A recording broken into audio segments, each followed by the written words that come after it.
My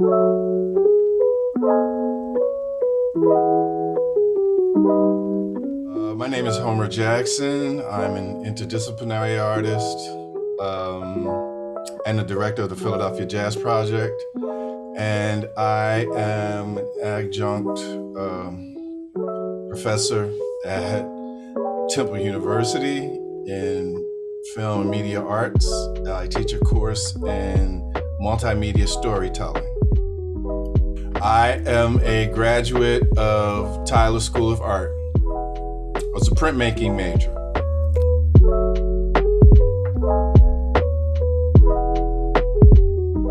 In a way, because there's so much, there's a lot of video in this project. So there are sort of like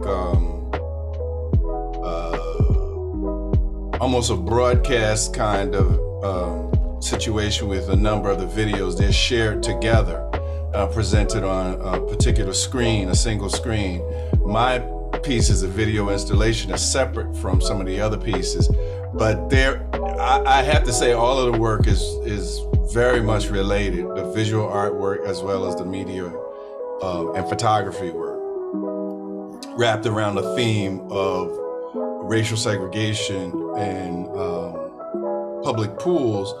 And for me, it also explores the residual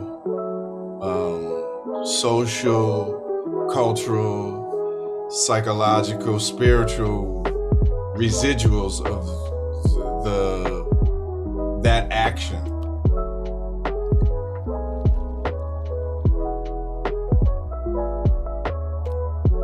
I was fortunate enough to be introduced to Victoria Brazia, who is the curator for Pool. And she reached out to me, it might have been last summer when we met, and talked to me about the idea. And I was blown away by the simplicity of the concept and the depth and breadth of what was possible when you think about something as simple as public pools and their connection to water in general. And each of us, everybody involved in the exhibition, have their own water stories, which inspired or instigated their participation in the exhibition. My basic story was that I was a Boy Scout, and in the Boy Scouts, the highest honor is to receive the Eagle, to become an Eagle Scout. Many presidents, astronauts, generals, major folk were Eagle Scouts. I was 2 merit badges away from being an Eagle Scout. And the 2 merit badges that I needed to be an Eagle Scout were swimming and life-saving. I could swim a bit, but I was not a great swimmer. And I didn't learn how to swim in an organized fashion. And I was a Boy Scout with other kids who were in a troop in my neighborhood who were good swimmers. I just wasn't. And that always sort of haunted me, that I never was a great swimmer and couldn't figure out how to do it, and didn't have the time and in a way the resources to be able to become a good enough swimmer to get my Eagle Scout honors.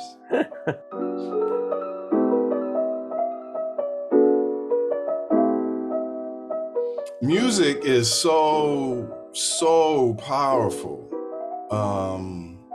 It's so rich. I mean, when you talk about Black music, when you talk about the Black experience, you can't talk about it without a soundtrack. And we all have, just like we all have a water experience, we all have a piece of music that speaks to us specifically about particular experiences and times and moments in our lives. And so some of the music in the piece sort of illuminates creates a texture in the piece that sort of like a teaspoon of sugar makes the medicine go down. The music creates this at ease and allows you to be emotional in a way, in terms of, at least how I think about it, in terms of the work that I use. In one piece in particular, the piece is called Water Plug. And Water Plug is about growing up in Philadelphia, never going to a swimming pool. The only way you experienced water was when the fire hydrant on your street was turned on and people had buckets of water and threw them, and you ran up and down the street in the water. And this is a normal thing in Philadelphia in the 50s, 60s, and 70s. And that piece is about, my youth and people in my age group and so on, youth. And I use a piece of music and was given permission to use it by Carl Grubbs, who is a relative of John Coltrane. And the song is called In My Youth. And we performed that song a few times, and Carl has come and performed it with us too, because the song, it just feels like it's a happy, frolicking, youthful experience. And that song is related to his, and that entire album called The Visitors is, and that the band was called The Visitors. He and his brother put this group together. They used to visit John Coltrane's house as children, and that's where the concept for the album came about. And this song speaks to that youthful period. And they were inspired by John Coltrane and amazed and taught by him. So that piece of music is really special in the piece, and it sets the tone for the Water Plug experience, that the story that's told in the piece.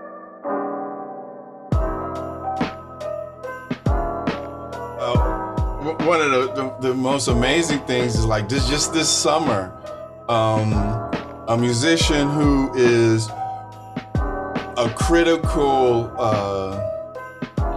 catalyst in the development of John Coltrane's career and his art, and part of that really rich community from the 50s and 60s in Philadelphia. His name was Hassan Ibn Ali. And Hassan was a neighbor of mine. I grew up down the street from him. And on, I don't know, maybe 5 or 6 occasions, I went to the store for him, or bought cigarettes for him, or went to the dry cleaners. And occasionally we would hear him practicing in his house. Very occasionally, because I was pretty young. His album, a missing album of his work that features Odine Pope, came out this summer. It was recorded in 1965. And it's amazing. And he's one of those Philadelphia musicians who are considered a musician's musician. Philadelphia has so many jazz artists who were a part of someone else's team that made someone else popular and world-renowned. They don't always get their recognition, but the musicians know who they were.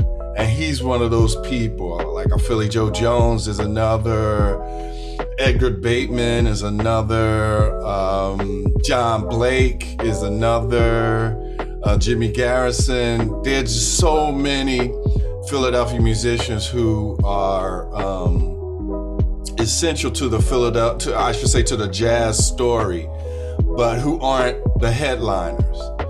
And even to this day, many world-renowned musicians have a number of Philadelphia musicians amongst their crew.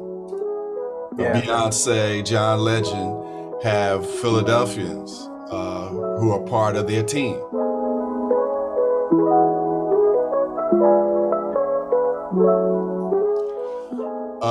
Well, Philadelphia is just, it's really amazing city in terms of its history, its contradictions, its placement, its physical location, its name. We call it, the up south. This idea, it's the northernmost southern city in some kind of ways. Philadelphia is situated in a situation where it's deemed as there's Philadelphia, and then the rest of Pennsylvania is Philadelphia, Pittsburgh, and the rest of the Pennsylvania is antebellum South. People have said it is a city that its name deals with love, but at times it is quite often not a very loving place. It is a place, I've said many times that, Philadelphia is a city filled with ghosts. History is in a way, it's our business. And it's amazing how little we use and explore the history that we're swimming in.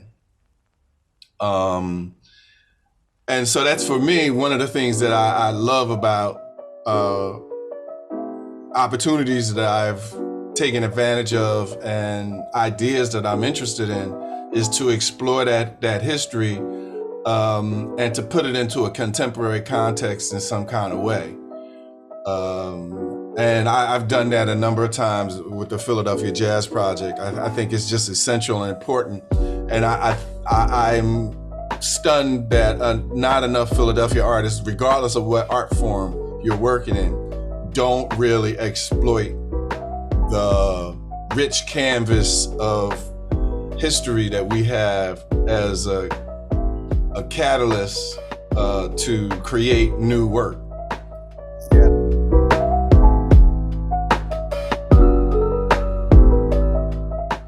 I feel like an outsider.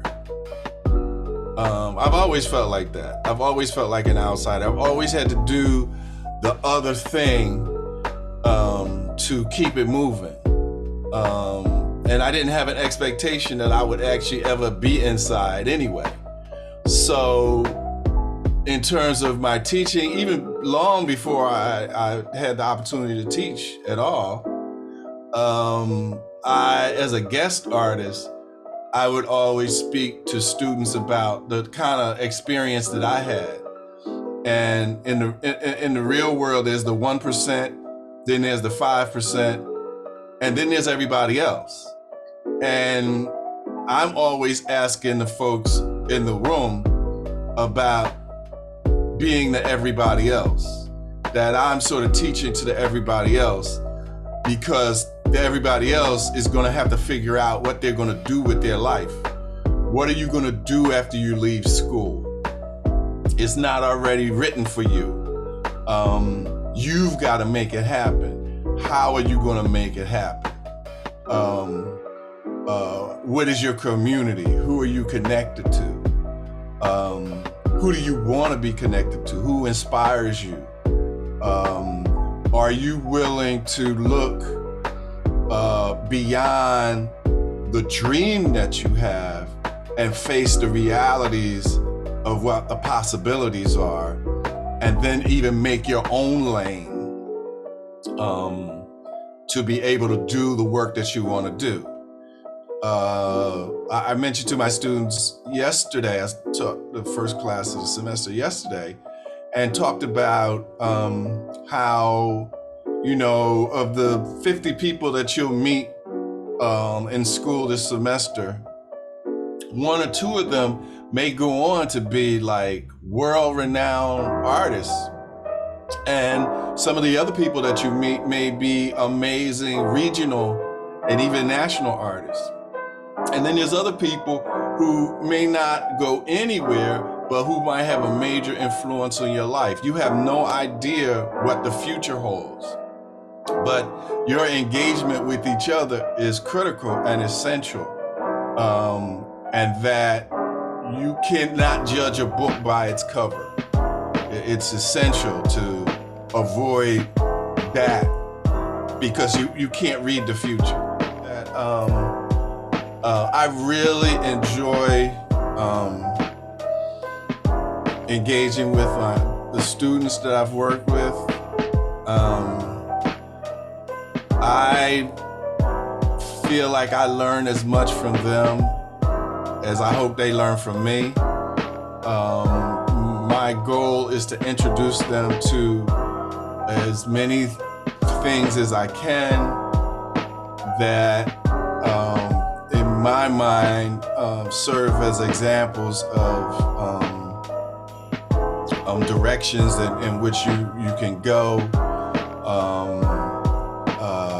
and to help people to understand that some of the roots of ideas that we take for granted today, the travel that those ideas had to make to get to us today, that those artists, those individuals who created these things took a risk. They stepped out. They tried to solve a problem that they had, and their solution turns out to be a thing that other people can use. And that that same model, that same attitude about being willing to take a step out, to do something different, to solve a particular problem that you have is about invention. And it's valuable to embrace that and to take risks and try to tell your story. That's what I hope that I can share with my students. It's funny because I start off the class by telling the students that, in a way, multimedia storytelling as an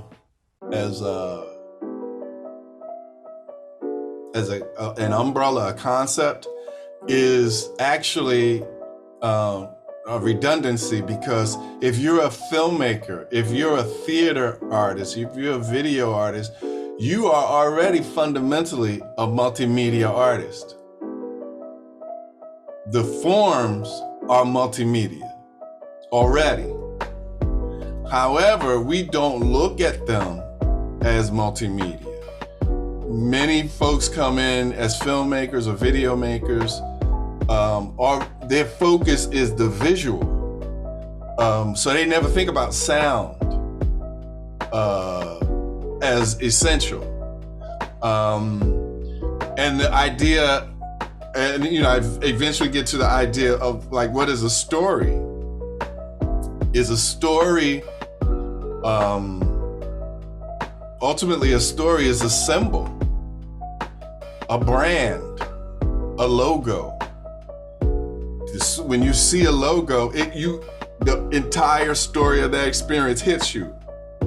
And that's not a narrative story in the sense that, it's a singular image. It's not a timeline there that is shared with you. It's just an image. And how can we go from that simple spark of a singular image and be able to share thoughts with folk? These are the kind of questions I'm asking.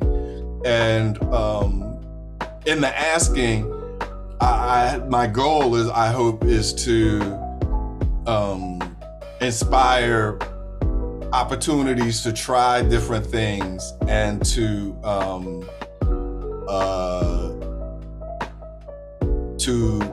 push expectations beyond what we already know and take for granted.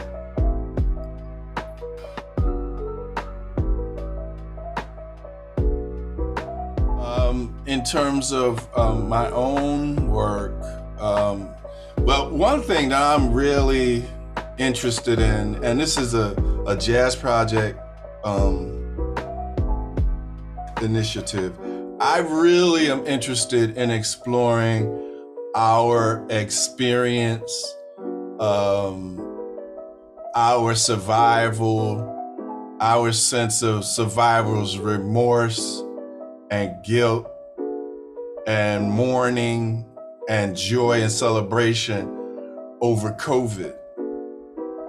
And I'm hoping to commission some composers to create new works that explore the gamut of the COVID experience for the city, and to present these pieces next summer in concert, hopefully in Fairmount Park. That's one of the things I'm working on. Also, there's a young artist that I met in the process of developing Pool, that my piece is called Whispers from the Deep. And she shared an idea that was so wonderful, but much more involved than what we had time for to do in Pool. And we're going to meet sometime this fall and chart out a plan to try to exploit this idea and to bring it into the real world. So it would be wonderful if we're able to do that. Let's see, there's another project. Oh, I'm working with Cosa Cosa Art at Large, a public art organization here in Philadelphia. And the Philadelphia Jazz Project is collaborating with them on an NEA-funded project of, it's a CD of new protest art and music. And so we've written 2 songs composed by James Solomon, and they feature a number of Philadelphia musicians. And the wonderful thing that we started this when everybody was still pretty much locked down, and everyone recorded their own pieces, their own parts of this music in their own studio. So we actually were never together to create this music. We all did it separately and brought it together. It's an amazing accomplishment. And sometime in September we'll be done, and I believe it will be released, this CD. I guess finally, I'm still in this, my mind is still spinning around the George Floyd murder protests, counter protests, and all of that energy. And I did a lot of reading and thinking, and there's some pieces that are brewing in my head that are soon to become material in the material world, I think.